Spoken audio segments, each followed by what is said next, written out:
Earlier I told you all we had a very, very, very, very, very special guest in the building. I'm excited for this conversation. Chicago, Malik Yusef is in the building. Yes, I'm is. Wow, wow. Man, it is a pleasure to have you. I'm going to let these claps ring out because you deserve your flowers, my brother. Oh, praises. You deserve them. Christy, you mind handing me one of those posters, please? Thank you. Y'all getting it. Oh, there we go. Y'all getting it live and raw, man. Before we even jump into conversation, Malik, the 25th of August is a special date because you're going to be taking over City Winery. And it's been a decade of some change since you've hit the stage. So why the delay, my brother? And also, how you feeling about things? First of all, yeah, thank you, man. Coming home is always bittersweet, because there's, obviously, a prophet has no honor in his own home. And it's my fault. I spoiled everybody here. Had birthday parties, fashion shows, everything for free. You feel me? And, so I had to go elsewhere to make my fame and fortune, but bringing it back home is important for me because I need to show the younger generation that you can come home again. You can come home and, usually people be like, oh, I ain't going to see Malik. I grew up with him, or he dated my sister, or we was locked up together, all those things that black people sometimes think is a confirmation of your association. So you want to avoid that. Me and Common was just talking about that, how doing shows at home is extremely difficult because of the amount of people and everyone feels they deserve to be on your VIP guest list. Your radar. Mm-hmm. Yeah, and like that, or else they don't feel seen. And then I've always put forth the effort to, whenever one of my friends, colleagues, or somebody who I respect is doing a show, if I'm going, I'm buying a ticket, Mm-hmm.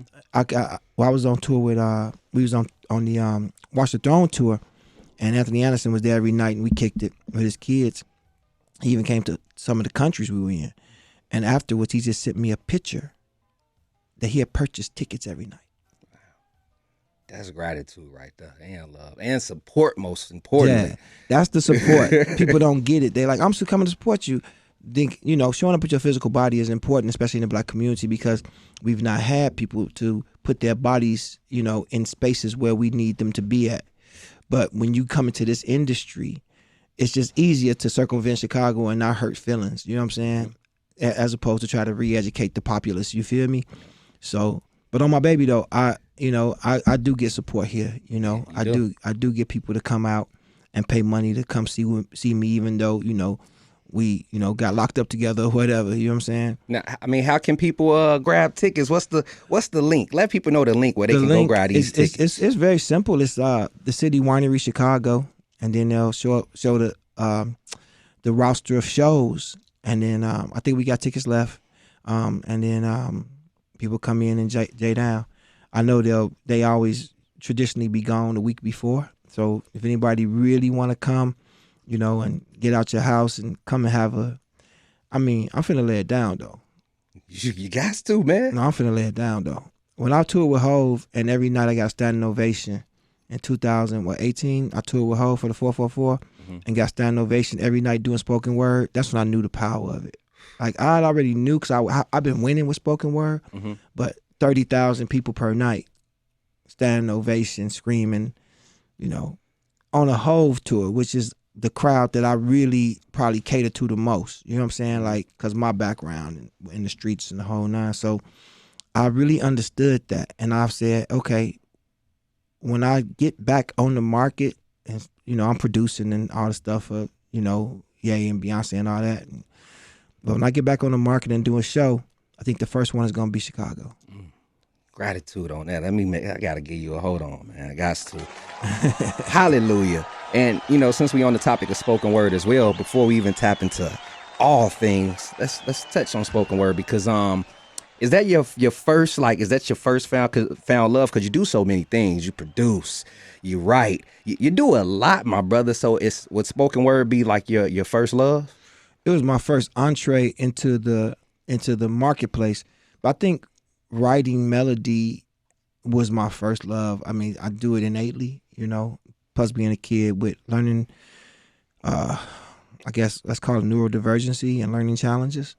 You know, everything I would read would turn into a song, and it would scare me at 6 years old. I was like, what? Why am I seeing music here? I didn't understand it. It was scary, you know what I'm saying? But it became a superpower.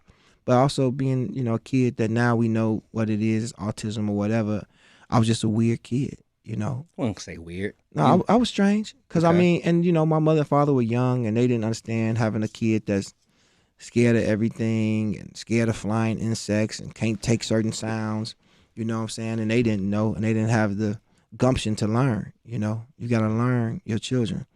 And if you are, you know, any part scared or lazy or you have any kind of trepidation about that, you're going to pretty much break this person. But all praise is due, I wasn't to be broken in that way. No, You feel sir. me? But they did everything to break it. You know what I'm saying? If you drop your phone, it's going to break. You feel me? No matter how much you need it or love it or whatever. So you got to hold on to it.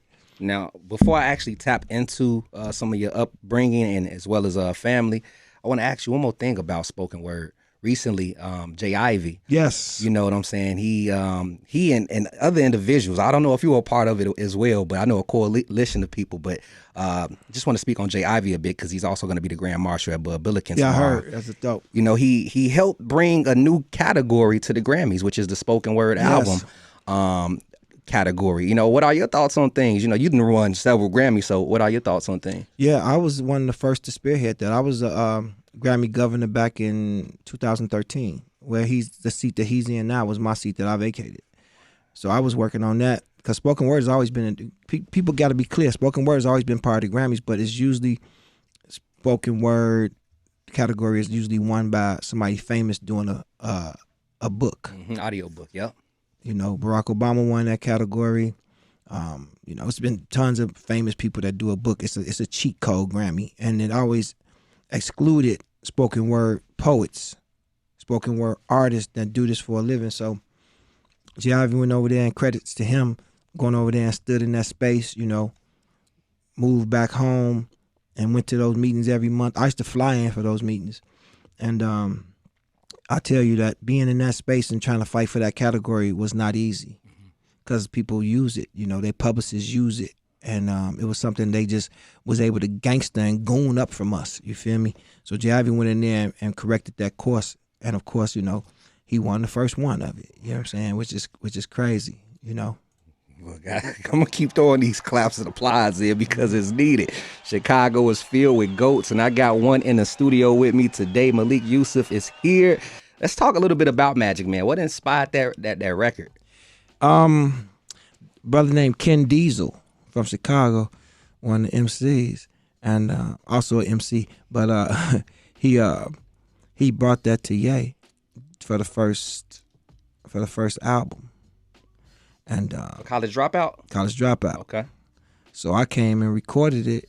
John Legend came, recorded it, and then we had to get comment on the demonstration. So it was crazy because College Dropout, I was working. I didn't understand I was a songwriter and all and producer, and I was just working with Kanye on the album. You feel me?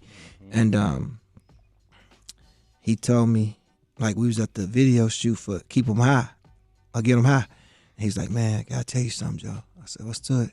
He said, I ain't gonna make the album. I said, pardon the body? He said, yeah, we ain't gonna be. I had to do some skits or something. Anyway, I ain't gonna go too much into that part. And I was crushed. But you know, I had already had When You Like to Ride. So he's like, just still tour with me and do our song that we did on your project. I was like, cool. So we used to do that every night. And then he said it's gonna be on the second project for sure.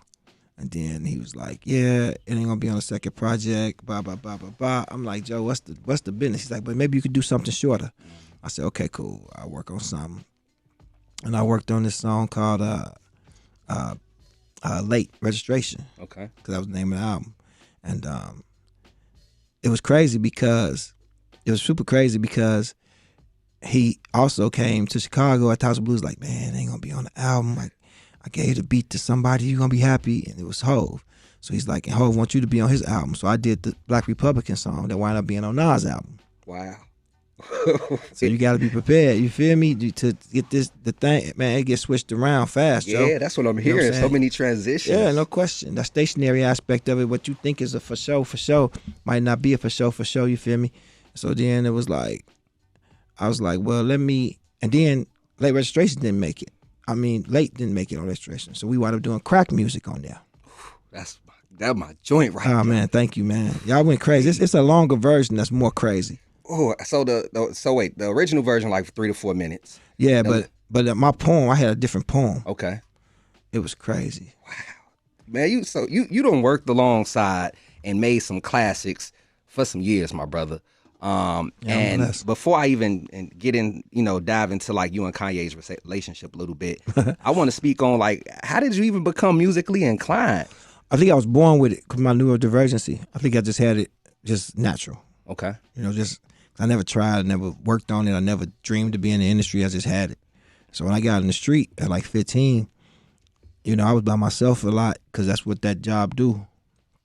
Driving cross country, you know what I'm saying, all this. And I would like, it would just be bothering me to listen to music. And I couldn't understand why. Like, I don't want to listen to music. But that's because I realized I had a soundtrack in my head the whole time. Okay. And that's what, I mean, you got to think about like Sandcastles for Beyonce. Like, I wrote that whole thing by myself and produced it by myself in my brain. Wow. Riding down Lakeshore Drive, picking my daughter up from ballet. There's something about that water too. Yeah, no question. No question. You can manifest a lot. No question. Sitting by some water. No question, because it's alive. It's been his ancient. And then also, my dyslexia, I saw a sign that said, I thought it said Sandcastle, but it said Sandals Resort. My brain just said, I was like, yeah, sounds like, because I like the juxtaposition between a castle and sand, right? Sand is fleeting, castle is more permanent or semi-permanent. And then I just start humming, like, and I just saw the vision in my mind. I think how I mainly write is I get the feeling, then I see the vision of the art, and maybe the story starts to develop, and I just sing the story. That's a blessing. It is, but it's a curse when you're 6 years old trying to pass classes. Well, I mean, what was some of the difficulties you've dealt with, growing up as a kid? I mean, all that, just like music playing in your head while people talking to you. People thinking, you don't listen, stop daydreaming. I'm just listening to music that sounds I've never heard before, which I think that's why my melodies be so crazy sometimes. I did a song for Thug, Free Slime, but I did a song for Thug, and I was just like, he's like, man, give me one of the melodies, and I was just like, youngin', keep your head to the sky. When you find it's the wind that we ride, we don't know if or when we gon' die. Till then, live life. I was born as a child of the night. Taught my diamonds how to dance in the light. Ride for my slimes if they wrong or they right. Till then, stay high. Like very native. And you saw that in you. It is literally on all the time. And you see, so pretty much you see sound. Yeah, I'm a synesthete. And the synesthesia can be in different forms. But mine, I really see, it ain't just sound. I see, it's like magic. I see the vibration. I see the story that the vibration is making. Rihanna say, Malik can see the ghost coming through the walls. I literally can see, like, I mean, this sound weird. I could see the Hunchback of Notre Dame swinging through, and it's leading me somewhere, and it's leading me to a bell sound. Ding! I hear the bell sound. I take the bell sound, and I mix it with a whistle from a rocket ship moving to destroy another planet. Then I mix that with the first crash of the planet. Then I mix that with the laughter of an ancient spirit that's like, none that's real. And then I mix these things into a bowl, and I come up with these melodies. That's why, and concepts. That's why I came up with, I used to dream about this back in Chicago. Mercy, mercy me to that Murcielago. Yeah, that's me. First year that I blow. How you say broke in Spanish? Me no hablo. And then Kanye be like, yeah, that's what I need. So look. I shouldn't be saying that part, but it's out of respect, you know what I'm saying? I got you. It's I don't so say many the stuff gems. that I write, you know, because I'm a writer. And people, you don't want people going and telling all the stuff you wrote. Beyonce didn't care about Sandcastle. She didn't care that I told people that whole thing. Mm-hmm. But it was crazy. Like that whole thing was, I just saw it, but I was writing it for Tiana Taylor in my mind, but my spirit kept vibrating Beyonce.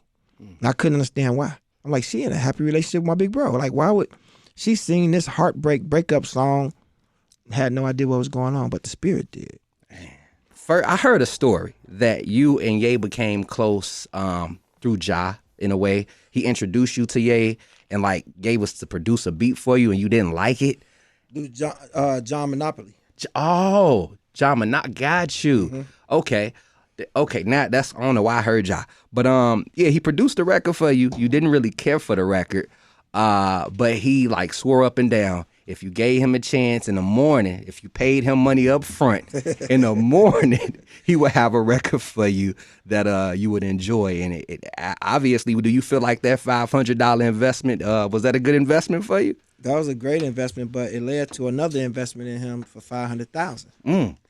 So he got signed and all that. But you know, when you from a place where you ain't really got no scratch, you spend money fast because you're in deficit and you're making up for stuff, and it's like really a trauma response. Mm-hmm. You're spending money fast as a trauma response to a bunch of different things, primarily poverty or lack.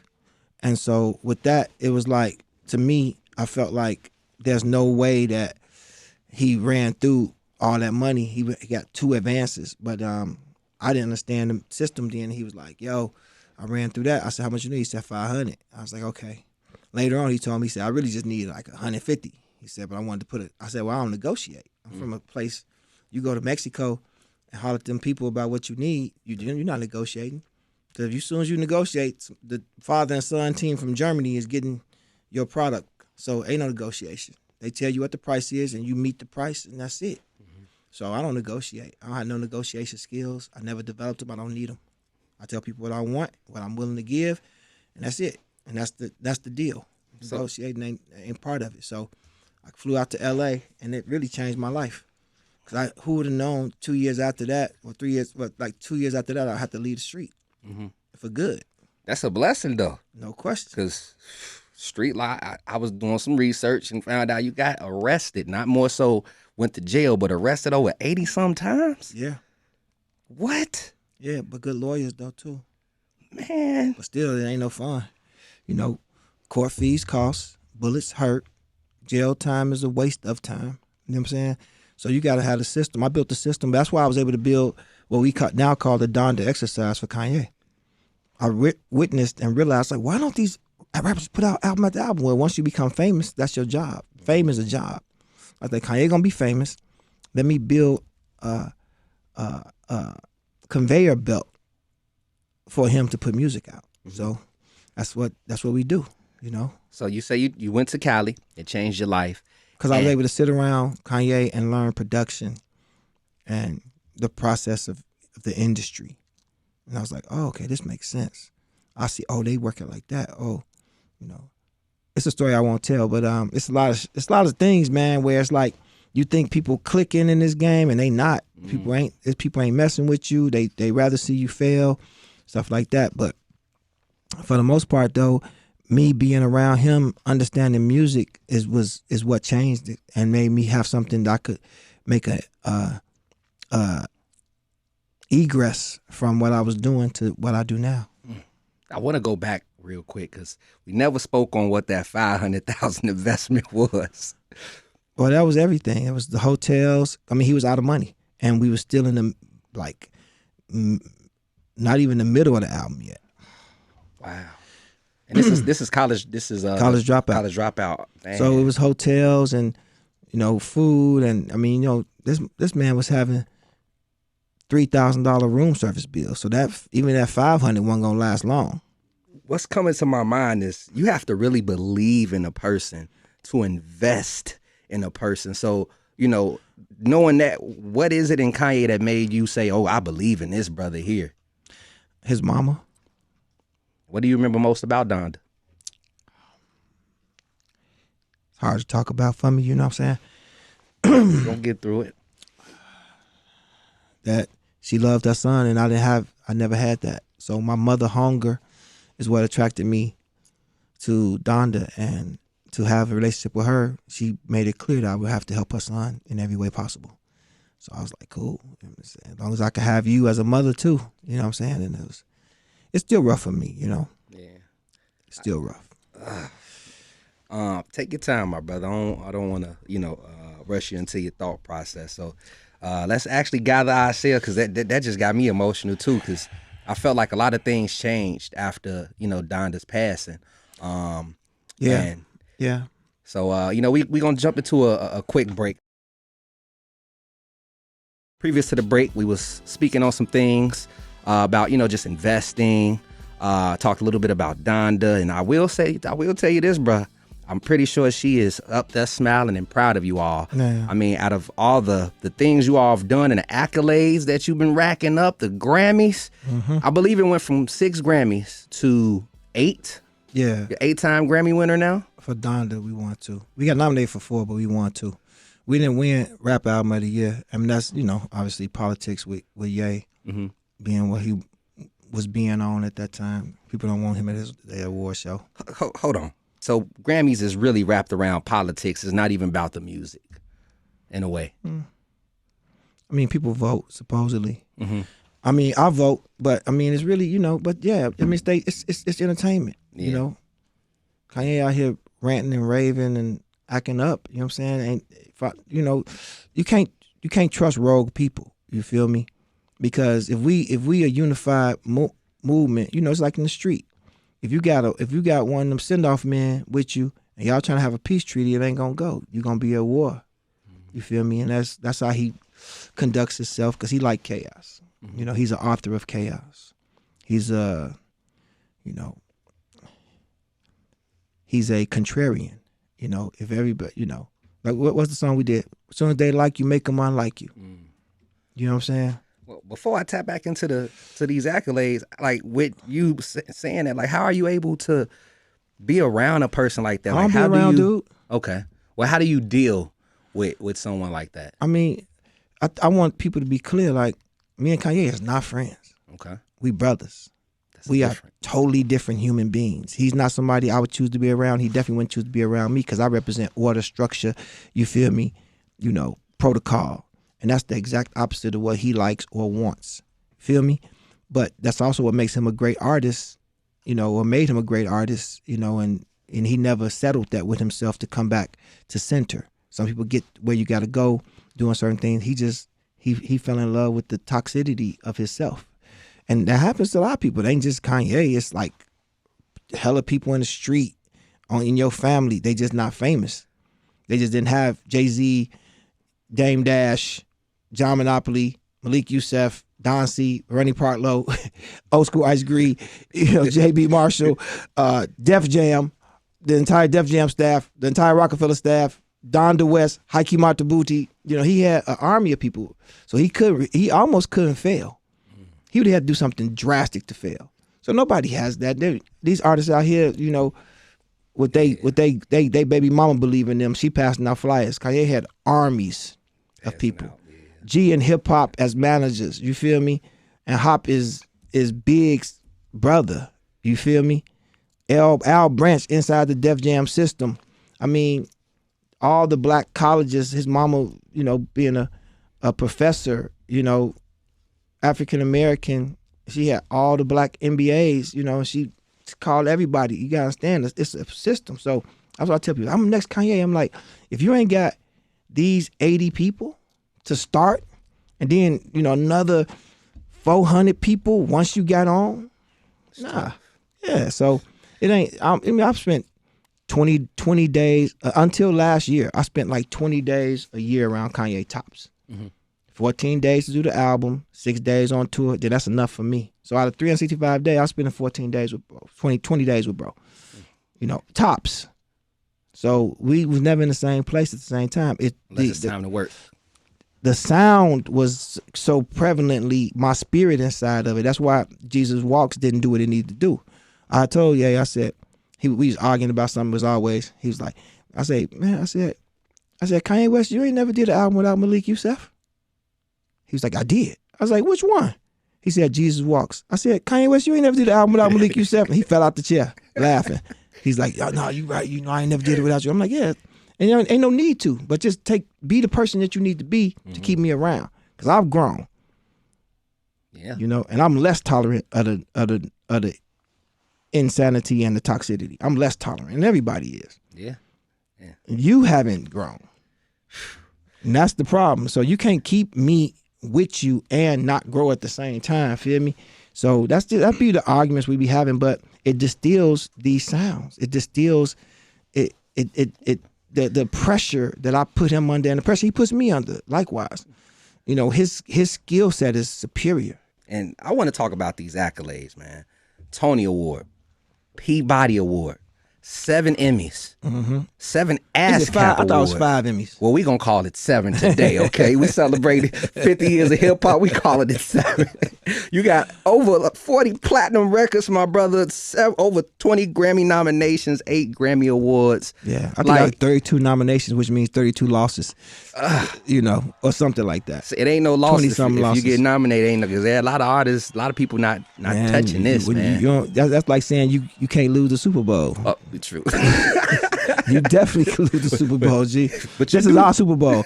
And when you sit there and they give it to Adele in front of your face twice, it hurt. See, sitting in that audience and you look at her and she look at you like, good luck. And then she go up on the stage and you sit there. It hurt, Joe. So what was it like winning your first Grammy?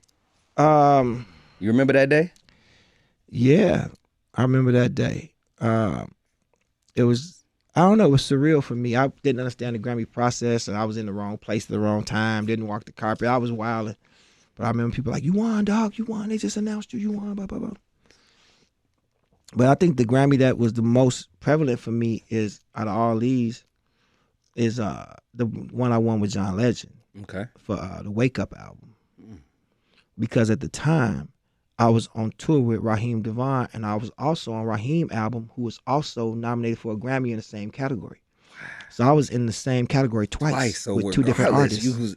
I had 50% chance. It was like Trey Songz, somebody else, John Legend, and Rakim Devon, and we pretty much knew it was really the race was between Rakim Devon and John Legend. I was in the studio. We was doing Watch the Throne, and John said, "Who you going to the Grammys with, Malik?" I was like, "Myself, man." He's like, I'm saying, you know, you got to represent. I heard you nominated twice. I said, yeah, I'm in the male R&B. It was uncomfortable. You know what I'm saying? Because I know, you know, John Legend, that's my brother for years, but Rakim, that's my brother. I toured with him twice on his album. So I had a 50% chance to win. Both of them had a 25% chance to win. It was crazy. It was crazy, bro. I mean, how has these accolades in general, man, from the Emmy to these Grammys, how has that shifted your career? I mean, shout out to Africa for making sure I was involved in the documentary Chicago at the Crossroads. But I had Emmys before that, though. You feel me?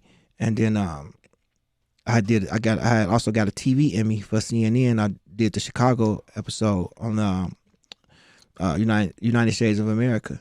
So I produced that episode, and it was raw. But these new Emmys were a pleasant surprise because the film did so well. And I'm just grateful that people can see me as a director and as a producer. Did you play a role in Jeen-Yuhs at all? So Cootie was my man. I brought Cootie. Shout out Cootie. Yeah, that was my man. You know, we grew up together in the whole nine. And I was in Soho House, and Cootie, he a man. This ain't no diss to him. I was in there with one of Chief Keef little homie. We at Soho House eating, and I see Cootie. I'm like, oh, what's up, Cootie? I was like, man, hope you ain't take me out the documentary as a joke, because I hadn't seen it. I mean, but I'm there from the beginning. You know what I'm saying? I'm there from jump. You feel me? I heard that you purchased the camera, if I'm not mistaken. Well, yes. Check this out. But listen to this. Me ready to fight Cootie about this film. Me and him had a conversation. He said, Malik, you didn't purchase the camera. You gave Kanye money, and he didn't get the camera with it. Oh. Donda took me to get the camera. He just told me that 2 months ago. Wow. And I was there the whole time. I mean, the day in Chicago, I was shooting Would You Like to Ride video. Cootie and Chike was filming my video with Kanye in it, and I still didn't make the documentary. You understand what I'm saying to you? I paid these dudes 40 racks to do a video. Nobody was paying Cootie and Chike 40 racks to do a video at that time. But these my brothers. They said 40 racks. I said 40 racks it is. And I was in the street.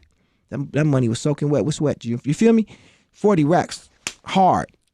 Not check. Hard cash. That's why I'm like, how am I not in the documentary? And Kanye is the day y'all going through the MTV thing. He's in my video that y'all filming. And I didn't make, man, Malik. And they accidentally left me in at the very last episode. And I got on that with him. You know what I'm saying? He's like, we can't talk like that. And I'm like, we in a Soul House. Boy, I can't, why, you know how many clubs I done tore up? Care about that. You disrespected me. That's how I felt. You know, but it's cool. You know, so like you said, that's, at the end of the day, still your brother. You know, brothers, yeah. We go through our things. I mean, you know, we brothers, but you know, you also got to, you know, Cootie had the ability to put me in there because I'm part of the history more than he is. That's for sure. Mm-hmm. More than Jay Ivy, more than everybody. Ain't nobody been as close to Kanye as me throughout these years. Even his day ones wasn't there as much as I've been there. You feel me? So for me to be left out the genius thing, but you know, it's cool. Other people I've done a lot for have not included me in things too. And now I don't talk to them no more. Yeah. You know? You were speaking earlier how you were not credited for over like 300 songs and how things are still good. But before I get into this music break, I actually want to tap into something of like your goals as far as like, you know, you've managed to accumulate so many different accolades in today's time. Like what's something you're currently looking to achieve, Malik? I just want to keep serving, man. You know, I think me and Kanye probably come to an end. You know, my price is too high for him to pay. You know, he's not willing to pay. So I think we've come to an end of our relationship. We did some great things, you know what I'm saying? And, you know, until you are able to be acquiescent when a person value go up, you know, he complained about Jay-Z still trying to little brother him and all that stuff. I'm like, gee, you know what I'm saying? Like Jay-Z is a billionaire mogul with his wife is Beyonce. He's not going to have the same relationship with you that he had when we was trying to figure it out in the hotel room. It's not going to happen, Joe. You know, but the same thing with me. Like, you going to pay me what I'm worth. And that's that simple. And don't play with it on Stone. That's how you support. And speaking of support, you're going to be at City Winery August 25th, and tickets is available right now, citywinery.com, Chicago. Y'all don't go nowhere. .com. Yep, /.com. Something like that. I want to get into Bad Kids because Bad Kids, you know, it's a class that you put together that's like based on spoken word and just helping these kids stay off the street. So can we chime in a little bit about how you came up with Bad Kids and the importance of it? Yeah, so the spoken word thing, I used this therapy. I did a bunch of like spoken word after school joints, and they had gave me a grant to do spoken word any school I wanted to in Chicagoland area, basically Illinois. And I chose Phillips High School, and people was tweaking on that, like, what, Phillips? Bad as why you up there? And I was like, because they bad kids. Mm-hmm. Then I translated that into a music camp, artist development camp for people of all ages. And I got people in there, you know, approaching 70 years old that didn't be able to live their dream because they had a kid early, had to be a dentist, had grandkids. Now they want to come back and do music, play the guitar, produce, sing. So I just kept the name Bad Kids. Because we all bad kids. You know what I'm saying? Like, we the kids that people would have threw away. If you would have met the 19-year-old version of me, you'd have been like, throw him away. Like, he's the problem in the community. Like, this is why we can't have nice things. A problem that turned into a solution. Come on, man. You can't throw him away at 19. You feel me? So Bad Kids Camp is just that. It's like, and then I'm translate that into other not-for-profits, and I bring people in. I give people classes, and we be in there cooking, and we've made songs we literally made songs for some of the dopest people. Vic Mensa in Bad Kids. Fire is a bad kid. Shout out Fire. Fire's a bad kid, and That's how he got on Donda. So I was one of the bad kids. you taking these kids and you changing lives, man. Like, how have you seen some of these kids' mentality shift since, creating Bad Kids? I mean, it's crazy. Confidence, people understand there ain't no age limit. Only you can stop yourself. All these mantras that I live by, like, yo, man, like, come in here, and, you got access to me. You got access to people coming in. Young Guru has been in camp, Jordan Sparks has been in camp. Trinidad James, Jadonna, Wayne Williams, Kendrick's Family Soul. Of course, I said Vic, Chance, Ty Dolla $ign, Jay Electronica. I've had guests coming to camp just to encourage people, you know what I'm saying? And we write songs for folk. Right now we working on Cardi B stuff. We working on Ty album. So we are writing camp and we submit these songs to people. We worked on Rihanna songs in the camp. It's heavy. Wait, Rihanna got a new album coming? Hold on. I mean, she always got a new album coming. Like, and a new baby at the same time. You feel what I'm saying? Glowing too. I love it, man. What? I'm so happy for her. She deserved. You know how if you met Rihanna, know how sweet she is, man, and how goon she is. But Rihanna gave me a real gift. I mean, she always give me a gift. She a blessing. But I'm gonna tell this quick story. Mm-hmm. Drake came to Hawaii, and I was sitting at my computer, and I was looking at the house I was having for. I was building for my family. I was building the house. He's like, "That's your crib." I was like, "Well, this the architect that I'm using." And he was like, "Man, that house crazy." He said, "You got any songs in your computer?" I said, "I got a couple," and I played him a song, and No Idea produced it. And me and Kanye wrote it. And he loved it. And I went to Kanye. He was in the other part of the building. I said, "Yay, Drake want this song." He was like, "No, we can't give him that song. That was made for Rihanna." I said, "Rihanna told us 20 times she don't want the song. I don't like the song. I'm sorry, it's not for me. I can't use that song. It's not a song I'm gonna put on my album." I was like, "Please, Ree." She's like, "No, Malik, I love you. We did all the lights. We did a bunch of stuff together for 5 seconds." And she's like, "No, it's not what it is." So I just had to swallow that. And Drake loved it. And Kanye's like, "No, that's like a dress. We made that for a woman." I said, "No, bro, that ain't how music works, G." Because girls just want to have fun. A male group wrote that song, and Cyndi Lauper heard it and sang it, and it became their biggest song in their life. They rich off that. He's like, "Man, no." So I went to him. I said, "Yeah, you can use it," even though he said no. Wait, I'm thinking a song, but what song was it? "Better Find Your Love" and Yes, "I Better Find Your Heart." Yep. What? Yeah, because it was too vulnerable for her. Wow. But for a man, it's just perfect to show the vulnerability of a man. And he always said that changed his life. It's a beautiful record. I Shout love out that Drake. record. Yeah, shout out Dreezy. And he killed it too. He did. I'm more than just a number. Oh yeah. Hey, hey, hey. But you can see the patois, we wrote it for Rihanna in that patois, and Drake just took the whole thing. And Drake's a genius, bro. It's ridiculous, man. That man is stupid. I mean, you know that, obviously. Yeah. He's stupid. But when you come home and your wife in the kitchen listening to Drake, and you like, "Wait, what?" Like, okay. I don't mind my wife listening to Drake as long as she ain't around him. But I trust her. Stupid. I trust her though. She finna call me and cuss you out. Why would you say I that? trust her. Okay, I trust my lady. Right, there you go. You fixed it up with that.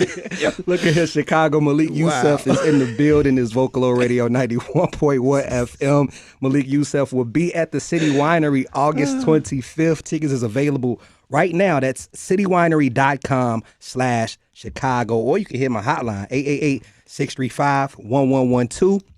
We live. I got a few more tickets in my back pocket. We also going to do a giveaway on digital as well. So again, 888-635-1112. I got a chance to check out your TED Talk. Oh, all praises. Supervision. Yes, sir. Touch me. I was watching it at night. Yes, sir. Like a movie. Yes, sir. All praises. And to hear the things, I'm not even going to go into details because I want you all, yes, our listeners, I want y'all to go check it out.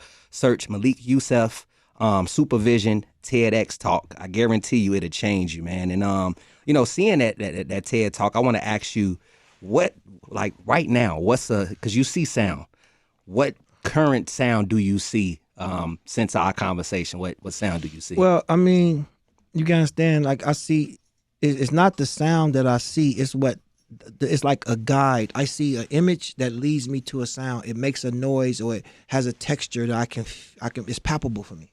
Mm-hmm.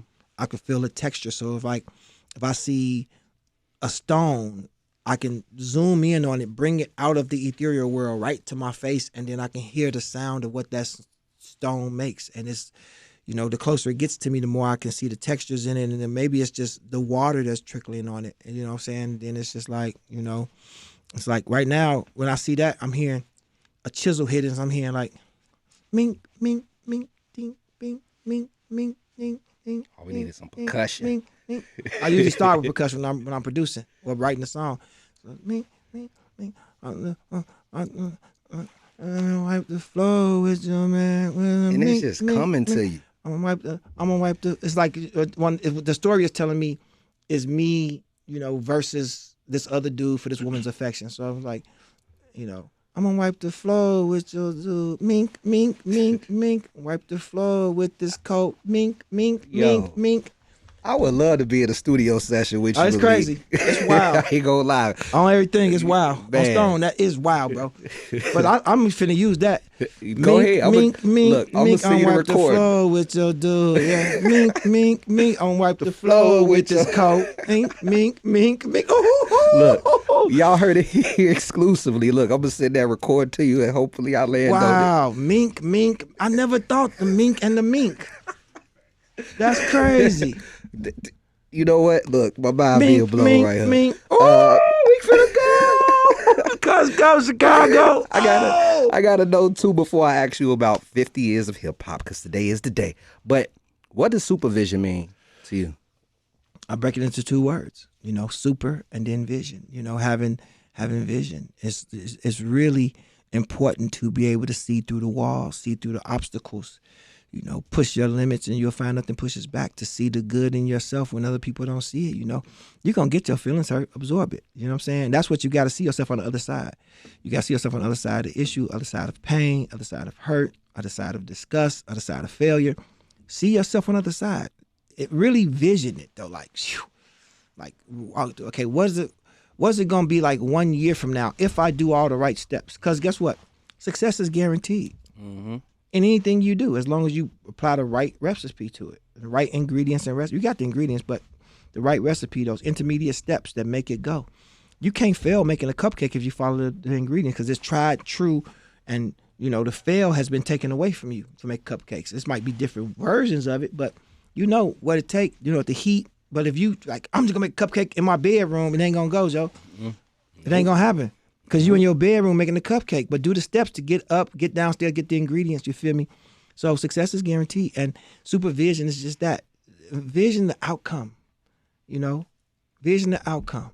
If you measure twice, you cut once. Can you elaborate a little more on that? When you measure twice, you cut once. Yeah. And when you measure once, you cut twice? You cut. Oh. You're gonna always be cutting, trying to figure it out. Okay, measure twice. Is that the right measurement? That was wrong. Some people say measure 10 times, So that's what I be feeling like. Let me figure this out before I say that. A lot of times these emotions get you in so much trouble. You say something out of turn. You feel your emotions. You're supposed to experience your emotions, not espouse them. Mm-hmm. Man, you ever thought about preaching? You feel what I'm saying? When I be going to churches to talk to the kids, it be funny because I be trying to just say what the ministers be telling them to say. Like, what's y'all having a problem with these shorties? All right, let me say it in this kind of language. You know what I'm saying? Because they be like, these kids won't do this, won't do that. And I'll be like, I got you. What y'all want to say to them? The same thing with school. What's your teacher? Y'all teach them? All right, let me say it. Now, 50 years of hip hop is today, man. Come on, man. Before I ask you the question of how hip hop changed your life, I was on your IG, and you showcased your crib. Yeah. Nice. You work for that. Did. You know what I'm saying? Hip hop helped change, help do that. You know what I'm saying? No question. The accolades. No question. Hip hop helped do that for you. So, shout out hip hop, shout out Common, shout out Kanye West, shout out Puff, shout out Pac, all the people that was involved in my life that helped me, and put me in position to win. Man, Pac, man, love that bro, man. But anyway, I just feel like, when you get every now and then a wave will come through and you got to try to figure out how to ride it. Mm-hmm. It's like a surfboard. You got to have a surfboard. Because you can't control the ocean. Mm-hmm. A fool can try to control, but you can control that surfboard. Mm-hmm. And that's all you got to worry about is that surfboard. These waves too big. Work your surfboard. These waves ain't moving. Work your surfboard. These waves on the side. Work your surfboard. The waves all the way over there for everybody else. Get over there. Work your surfboard. Get over there. Work your surfboard, homie. Stop worrying about the ocean. That's just you to feel, make you feel like you helpless, so you can feel like a victim, so you can have an excuse to quit. Man, the ocean gonna do what it do. Yeah, but the surfboard gonna do what you tell it to do, though. Yeah, because you're in control of that. You're in control of that. You know, I said, you can't control the wave or the wind, just the sails and the rudder. You said a couple things, man. I even got a quote that you said in Diamond's freestyle. You said, man, you turned down 15 A&Rs. You know the A&R boy. That's real. I turned down record deals from everybody. Man. I saw the vision of like, I can't take $3 million. I can make my own $3 million. I can't take $3 million and owe them 15. Because recoupable mathematics that's why I teach in Bad Kids Camp. Recoupable math is crazy. I ain't gonna get into that right now, but recoupable mathematics will keep you'll be on them forever, and you won't own your own self. Well, how can the kids? So, if you wanted to bring more into the organization of Bad Kids, is there an application available or site? It's just join.badkidsclass.com. Say it one more time for the people. Join.badkids with a K, badkidsclass.com. Man, Malik Yusef is here, Vocalo Radio, Chicago World, to celebrate on the 50th year. This was a special day. Come on, man. This was a very special day, man, and I greatly appreciate you even taking out time out your busy schedule to get here. Thank y'all for having me. Chop it up with me. Again, August 25th. Woo-hoo. I'm gonna go crazy. It's been a decade. I got JV gonna be on stage with me. Y'all know JV from Magic Man. Y'all just heard him, and then Wouldn't You Like to Ride and other songs I got with bro. He a monster. Any other guests? I got a couple more people. I mean, what can people expect? During your show in general. Man, it's just gonna be beauty, man. It's gonna be pain. It's gonna be beauty.